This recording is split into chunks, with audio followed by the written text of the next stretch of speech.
Mga kasausawan, masakit po ang magkaroon ng karibal. Pero paano kaya kung ang iyong karibal ay ang kapatid mo? Mas masakit kaya ang kanyang nararamdaman? Maglabas ka na ng iyong sama ng loob. Halika na rito, Lita Sandoval. Pasok! Face to face! Face to face! Face to face! Ay, Lita, ano ba ang nangyari sa inyong magkapatid? Pakikwento mo nga sa amin. Si ganito po yan. Shota ko po yung tomboy. Anong pangalan ng tomboy? Si Tom po. Si Tom? Opo. Ang pangalan ng tomboy ay si Tom. Si Tom. Okay. Saan muna kayo nagkakilala ni Tom? Sa club po. Okay. Kasi po nagtatrabaho ko sa club. Oo.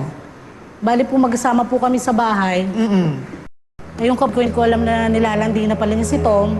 Yung kapatid mo, Opo. ang nagpakita ng medyo gusto Hindi ko malaman kay Tom. kung naiingit siya sa akin, pero lahat naman ginawa ko. Lahat ng gusto niya, binibigay ko naman. Gano'n na kayo katagal ni Tom?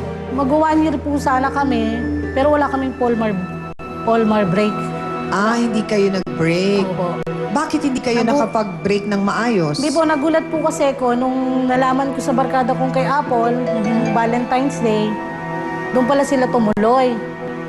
Kay Ito lang, Apple. so bago lang itong Opo, bago relasyon na lang. ito ng kapatid mo at ni Tom. Opo. Tapos po, di ngayon, tinext sa akin ni Apple na, yung kapatid mo doon natulog sa amin kasama yung shota mo. Di ngayon nagulat po ako kasi kada tinatanong ko siya kung may pagtingin ka ba kay Tom? Ang sabi niya, wala te, puro ganon. Pero pag magkasama kami sa bahay tatlo, nakikita ko na yung mga tinginan nilang malalaki. Sino-sino ba kayong magkakasama sa bahay? Ang nanay ko po, tsaka yung kapatid ko si Jennifer. Si Tom po, paminsan-minsan umuwi doon. Kasi nga po, pagka Anong trabaho ni Tom? guardia po. Pero gaano katotoo, Lita, na pag-alaman kasi namin na isa sa parang sinasabing reklamo ni Tom sa'yo ay yung madalas daw na pag-inom mo kasama ang iba't ibang lalaki. Totoo ba yun? Ay, hindi po totoo yun. Tumigil kayo!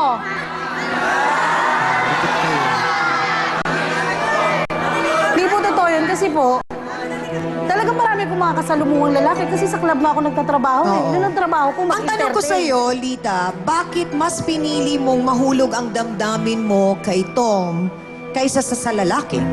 Kasi nga po, ayoko nga pong mag-asawa. Ayoko pong magkaanak kasi may Bakit? obligasyon pa po ako eh. So mas Tutulungan ko pa prioridad mo yung obligasyon mo sa nanay Opo, mo. tsaka sa kapatid ko. Sa palagay mo, bakit nahulog ang loob ni Tom sa kapatid mo? Yun ang hindi ko po alam.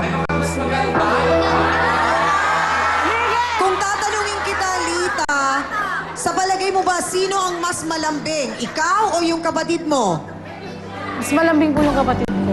Kaya So nung nalaman mo na parang nagkakagustuhan na yung kapatid mo at si Tom, kinausap mo ba si Tom?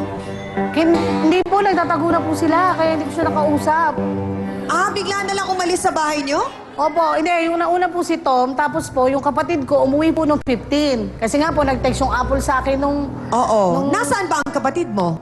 Nandun nga po kay Tom, hindi ko po alam kung saan sila nakatira, tinatago niya yung kapatid ko. Ganun na nangyari. Lagi niya sinasabi na... So ngayon, ang nangyari pati na ngayon ni Tom ang kapatid mo. Opo. Kasi po umuwi nga po yun nung 15. Oo. Dahil nga nakwento sa akin ng barkada kong si Apple, na doon natulog, naglampungan daw po. Ngayon, siyempre nasaktan ako. So gaano kasakit para sa'yo na malaman mong ang ipinalit Napakasakit po sa'yo talaga. ay ang kapatid mo? Napakasakit po talaga. Parang dinurog yung puso mo na.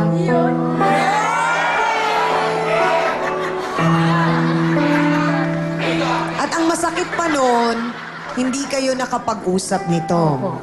Hindi mo rin nakakausap na ang kapatid mo? Hindi ko na rin... Hindi, nagtitext po siya. Yun nga, yung nangaasar pa na... Ang kapatid mo? Opo. Ano dito na kami tinitext? to, magkasama na kami. Iniwan ka na. Buti nga sa'yo. Sabi nga no. Ang tanong, totoo kayang may relasyon sila ng kinakasamang tomboy ng atin niya?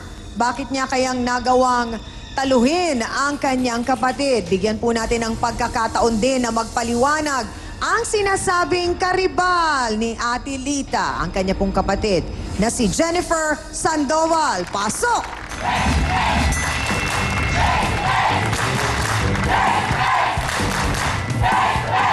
Jennifer, gaano katotoo na tinetext mo pa ang ate mo at sinasabi mong kayo na ni Tom ang magkasama ngayon? Sandali! Sandali. Sa dinami-dami ng pwede mong ibigin, Jennifer, bakit si Tom pa? Eh, hindi ko naman po kasi ginusto na nahulog lang po yung loob ko sa kanya. Paano siguro inayawan siya kasi ang pangit na ugali niya. Sandali! Ako po, Diyos ko.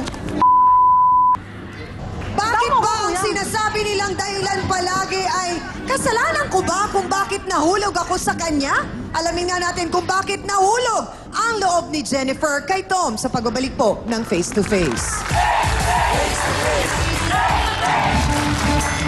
Apol? Oh, sandali! Bakit nauna man na ako? Mag-best friend tayo, di ba? Best friend, mamatay ka.